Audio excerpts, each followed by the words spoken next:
Yeah, the topic today, Venerable Sariputta, the role models of wisdom. Yeah. So in the last two Sunday, yeah, I share this interesting topic to everyone, the potential of Buddha teaching. Yeah. Is there anyone right now that you join both Sunday, and you uh, understand more about the potential of Buddha teaching and you feel hopeful that Buddha teachings can really enhance humanity for better?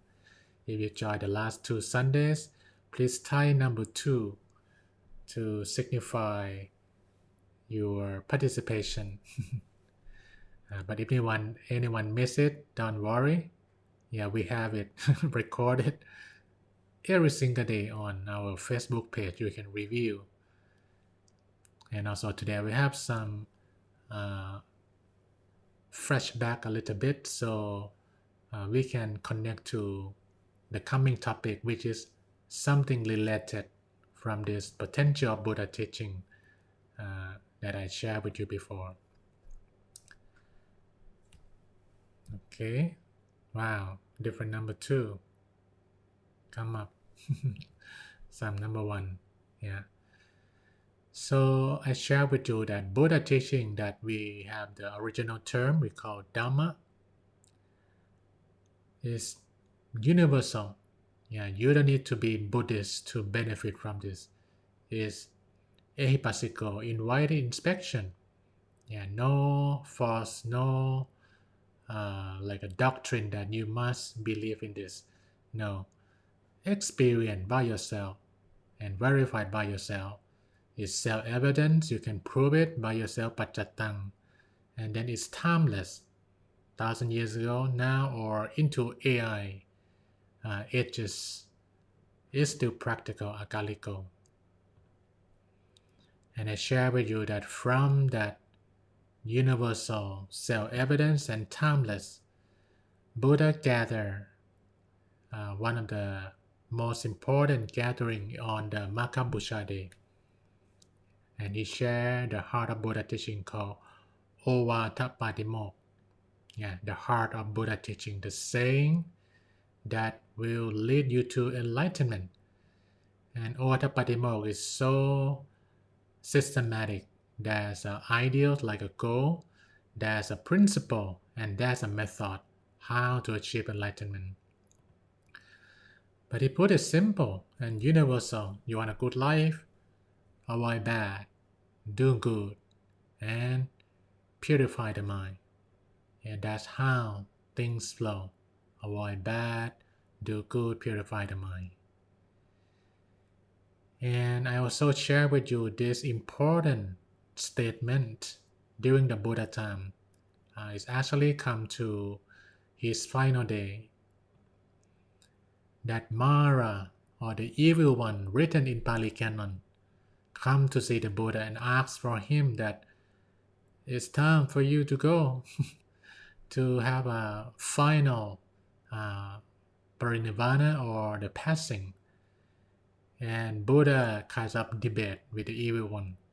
I will not take final nibbana till I have monks, nuns, layman follower, and laywoman follower who have great ability, who can really share this wonderful knowledge.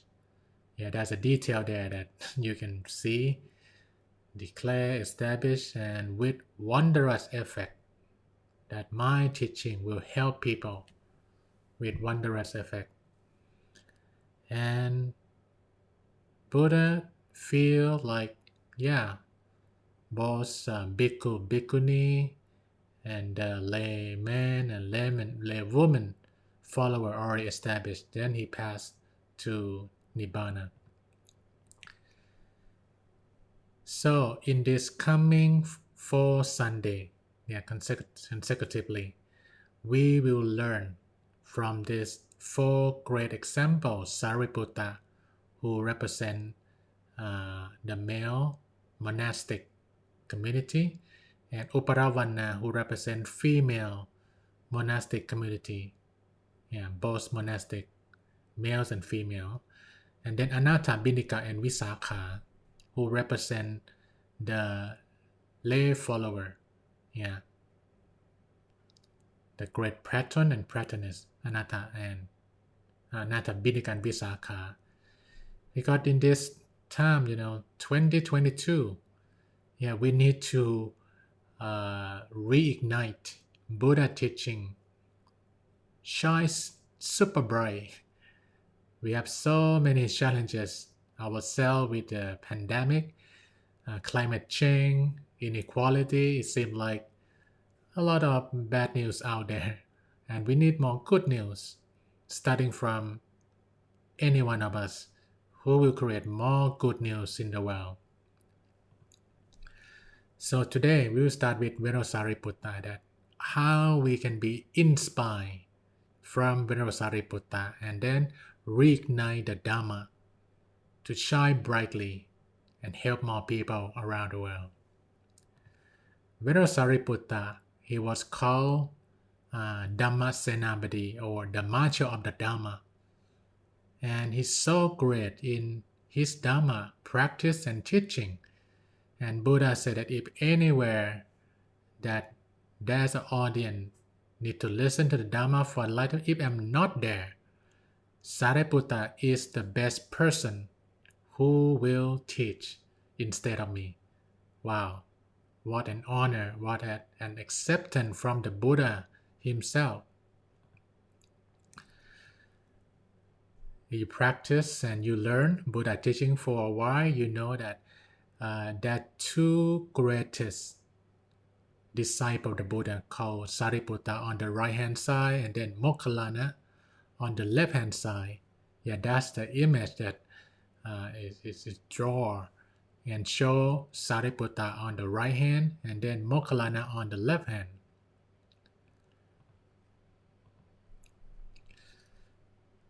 Yeah, so Venerable Sariputta is the greatest disciple on wisdom, and Venerable Moggallana is the greatest disciple on psychic power, the power of the mind. Yeah, it might be like one is like a very logical and practice and communicate the Dhamma, and Moggallana like a very deep state of meditation and have a different psychic power that go beyond the brain. Yeah, that is the two greatest disciple. Yeah, this is in the Theravada temple, and you can see the Buddha in the middle, and right hand, left hand, that's Sariputta and Moggallana. This is in Mahayana temple, and you see similar format, that how Sariputta and Moggallana so vital to Buddha teaching to help more people. Today we're going to learn this great lesson reflecting from this Zen teaching about wisdom. Is there any one of you who heard this teaching before? Do not be like an overflowing cup of tea. Like a not make your cup full yet. Leave some space that you can take more tea. Yeah, if you hear this wisdom before, yeah, pistay number 3. Pistay number 3. You hear this kind of Zen teaching, yeah, from the Buddha time. Oh, sorry, after the Buddha time, yeah, in the Zen teaching. It's quite interesting story that there's written in the Zen teaching. The professor of Zen Buddhism, like scholar of Zen Buddhism, would like to actually practice Zen with the Zen master. So the professor of Zen Buddhism went to see the master of Zen. Zen, that is from like a Japanese word, which means meditation or inner peace. And why professor of Zen Buddhism approaching the Zen master to practice Zen, to learn more deep about Zen. The master welcomed him with the tea. So he keep pouring the tea into the glass until it overflow. Yeah, overflow.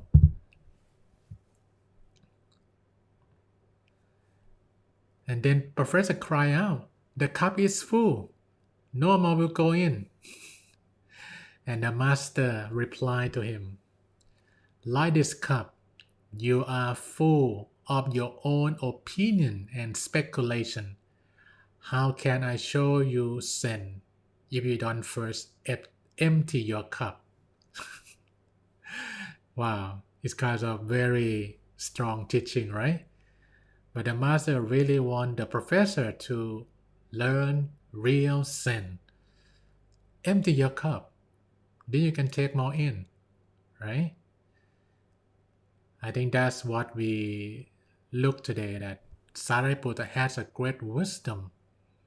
So from many lifetime, and you'll be inspired from the story today also I share with you that he's so humble.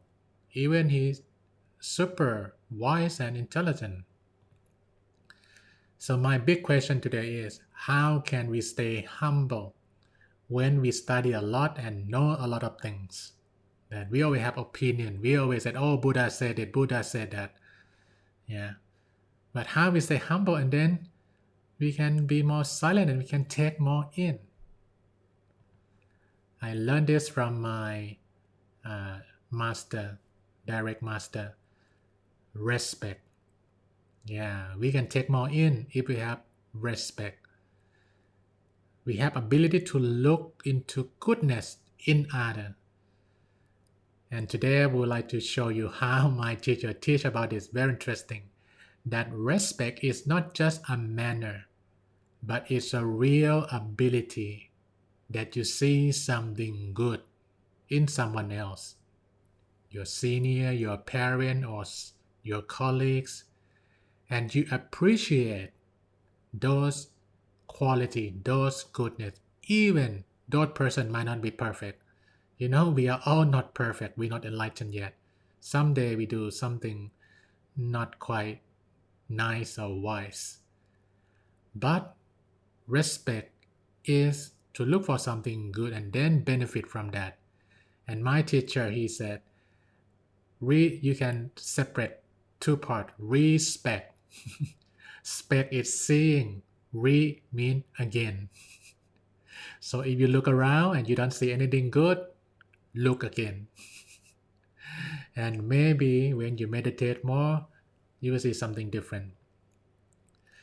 So there are inspiring story from the elder Asachi and Venerable Sariputta.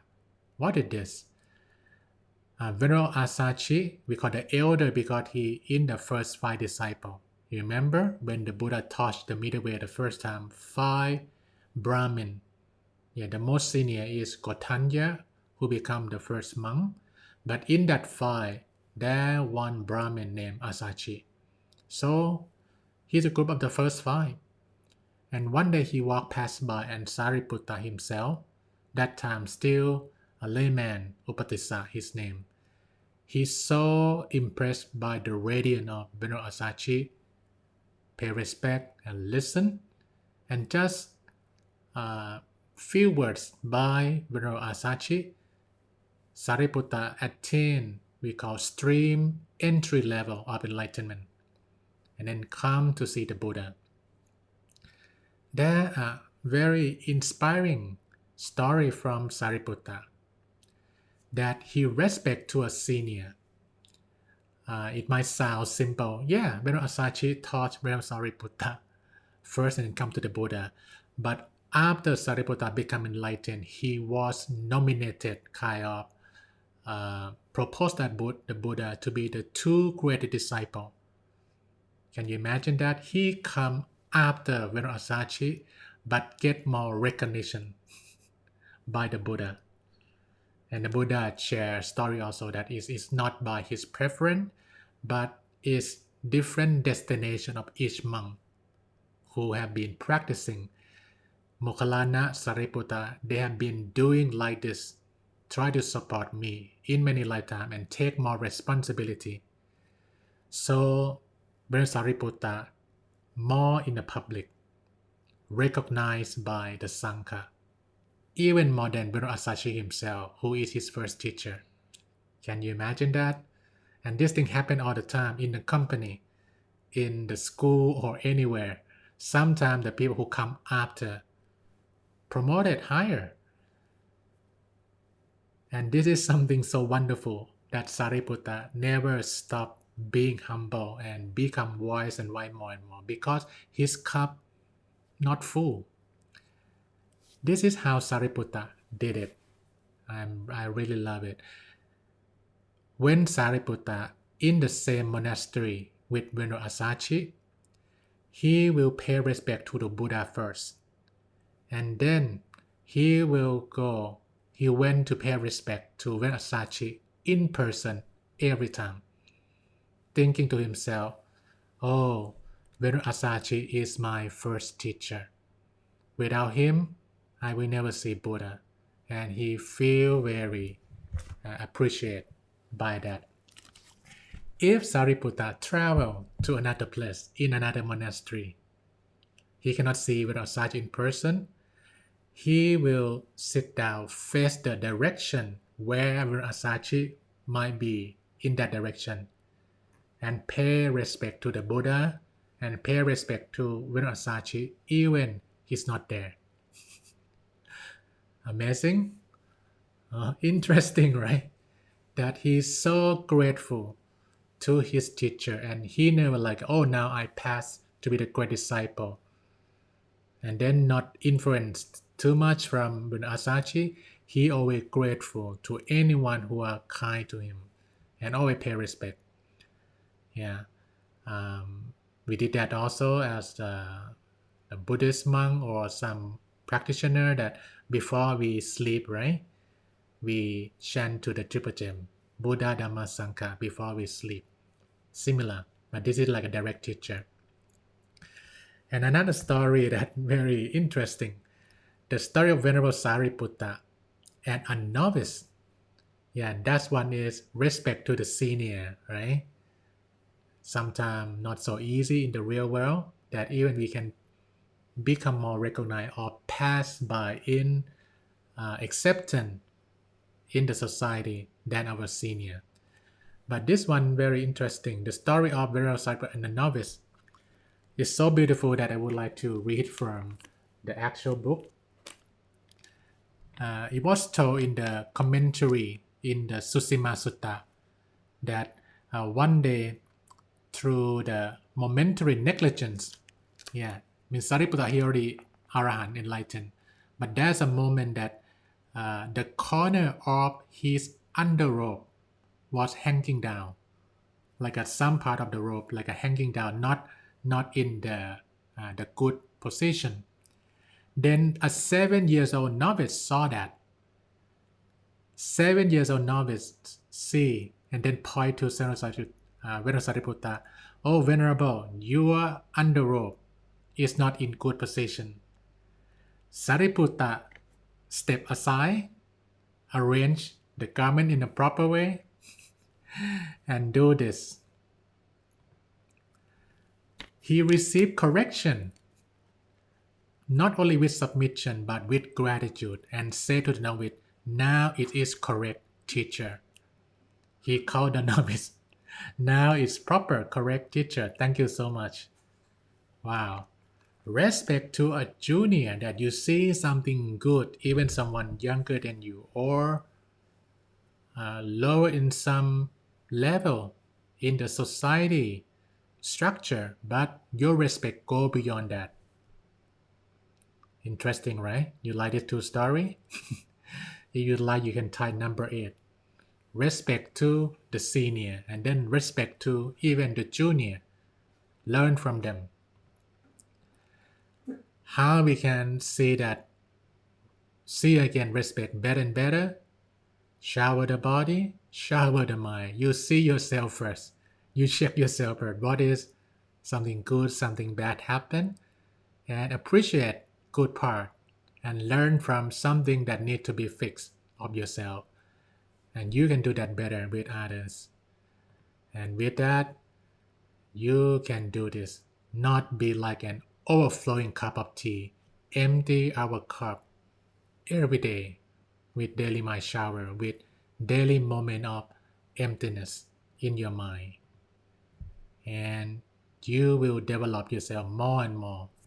Respect, see again, and you become wiser, more kind, learn from everyone, junior, senior, colleagues, and that's the path. We can strengthen ourselves, we can strengthen Buddha teaching around the world.